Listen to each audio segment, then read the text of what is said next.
ఎక్కడైతే ట్రాఫికింగ్ గురైన వాళ్ళని తీసుకెళ్లి హోమ్స్ లో పెడుతున్నారు, సంవత్సరాల తరబడి నెలల తరబడి పెడుతున్నారు. వాళ్ళకి అనేది గుర్తింపు అనేది లేకపోతుంది. వాళ్ళకి ఎక్కడున్నారో అనేది వాళ్ళ కుటుంబానికి కూడా తెలియలేకపోతుంది. కనీసం వాళ్ళని ఒక వారం రోజుల్లో వాళ్ళని వదిలిపెట్టాలి. వాళ్ళ ఇళ్ల దగ్గరే వాళ్ళకి పునరావాసం కల్పించాలని మేము కోరుకుంటున్నాము. కనీసం ఎవరు కూడా ఆ హోమ్స్ లో ఉన్న వాళ్ళు మగ్గిపోతున్న వాళ్ళని కనీసం గుర్తించలేకపోతున్నారు ఎవరు.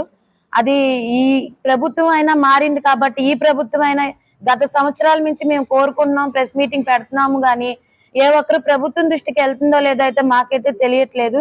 వెళ్తే గనక ఎవరైతే నష్టపోయారో మహిళలు వాళ్ళకి న్యాయం జరిగిద్ది. వాళ్ళకి నష్టపరిహారం కూడా ఎన్నో కోర్టుల చుట్టూ తిరిగాము, ఎన్నో సార్లు మేము అప్లికేషన్లు పెట్టాము. కనీసం ఏ ఒక్కరు కూడా నష్టపోయిన వాళ్ళకి కనీసం ఒక్క రూపాయి కూడా వాళ్ళకి నష్టపరిహారం అందించట్లేదు. వాళ్ళకి అందించాలి. వాళ్ళకి